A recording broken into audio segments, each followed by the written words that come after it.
ang pinakamataas na pagpupuri, pagluluwalhati, pagdadakila sa ating pinakamahal na Panginoong Hesus lamang.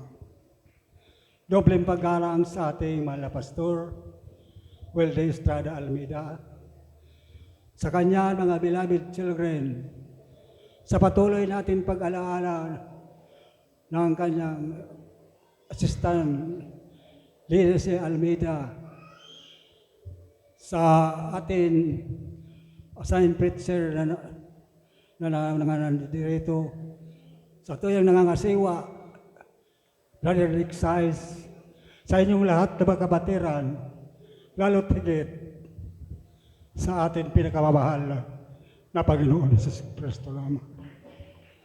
Una po ako ay magpapasalamat sa aking mahal na Panginoon, sa aking kalakasan, physical, sa aking pamumuhay pang-araw-araw, sa aking hininga na mula sa Kanya nang galing ang aking hininga, na yan ay aking pinapasalamatan sa ating mahal na Panginoon, na napakabuti ng ating pinakamahal na Panginoon sa gawain ito. Sa mga pag-provide niya ng amin mga pangangailangan, aking pang pinapasalamatan ang ating pinakamahal na Panginoon, na talagang hindi kami pinapabayaan ng ating mahal na Panginoon. Isa pa pong pinapasalamatan ko sa ating pinakamahal na Panginoon, na kagabi akala ko talagang nahihirapan ako makahinga dahil sa ating gabi na sobrang magaan lamig. Kaya ginising ko nga, sabi, Big, dahil sa ating gabi talaga, nahirapan ako maghinga. Sabi ko, dahil kahit ano nang ginagawa ko, minom na ako ng mainit na tubig, nahaplasan ko na ang dibdib ko, talagang wala, parang sabi ko, sabi nga kan, kung mag-ulang to. Ngayon, talagang wala, hirap na hirap talaga ako. Ngayon, naisip ko, na parang, sabi nga kan, pinasabangan ako ng ating pinakamahal na Panginoon. 3 beses na sumigaw ko ng hallelujah. Hallelujah, sabi ko, hallelujah, hallelujah. Yung ko napatunayan talaga ang hallelujah makapangyarihan. Biglang lumuwag ang aking hininga hanggang sa masarap na ang sa aking paghinga, hanggang nakahiga na ako, nakatulog. Kaya sabi ko talagang tunay ang salita ng hallelujah makapangyarihan sa ating mahal na Panginoon. Wala lang pala tayo ibang hanggang tayo naghirap. Sambitin lang natin ang ating hallelujah. Kaya yan aking pinapasalamatan sa ating mahal na Panginoon, na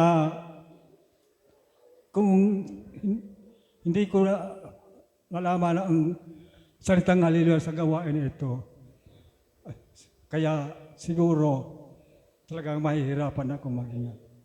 Kaya yan ay aking pinapasalamatan sa ating pinakamahal na Panginoon, na napakabuti ng ating mahal na Panginoon sa gawain ito.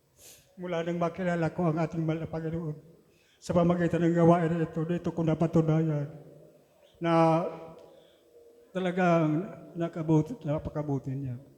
Salamat sa ating pinakamahal na Panginoon, dagdag ng edad sa aking buhay, na akala ko hindi ko naabutan, yan talaga lagi, hindi ko malimut-limutan. Nakala ko hindi ko na maabutan ang edad kong ito. Dahil nagkasakit ako, ang edad ko, 50. Yan talagang, matagal ko yan talagang nagpahirap sa akin. Doon ko na ako yan sa Mindurok. Sa sobra kong bisyo. Kaya talagang butot balat na sabi ng balot na hindi ko na malaman kung anong gagawin ko. Halos mga pagamutan, mga albularyo, pinuntang ko na. Wala gawa ko na lang. Lagi na lang kung kuyan sa duyan, kaupo.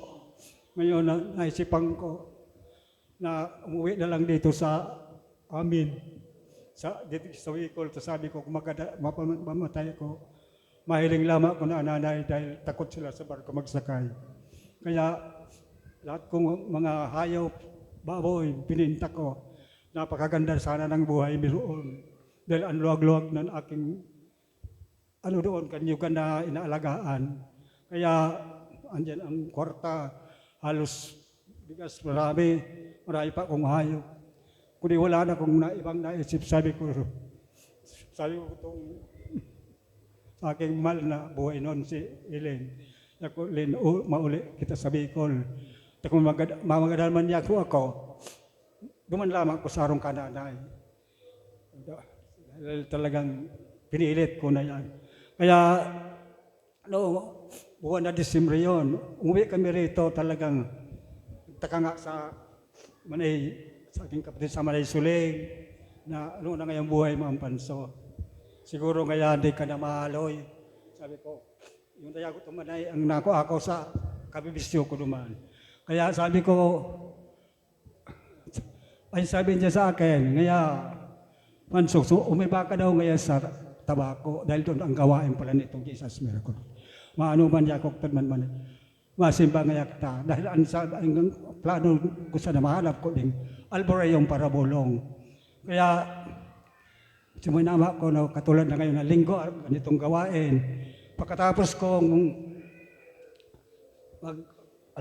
siguro alas 3 yun, tanggap ko sa ating pinakamahal na Panginoon na sabi ng brother, Pancho, magpabautismo ka kanya. Kaya inano ko yan, ginawa ko yan. Sabi ko, doon ka na lang ngayon magpabautismo dyan sa Salog. Dahil may gawain dito kami dami na Miyerkules, katulad talaga ng Miyerkules. Ngayon, magpabautismo ako. Pag tulog ko sa kagabi, napakaganda ng tulog ko. Tapos hanggang na talagang doon ko na napatunayan na lumakas ng aking pagramdam. Nawala na yung nararamdaman ko na kapahirap sa akin. Kaya yan aking pinapasalamatan sa ating pinakamahal na Panginoon sa patuloy kong pagdadalo. Lagi akong dumadalo Miyerkules hanggang Linggo sa Tigaw.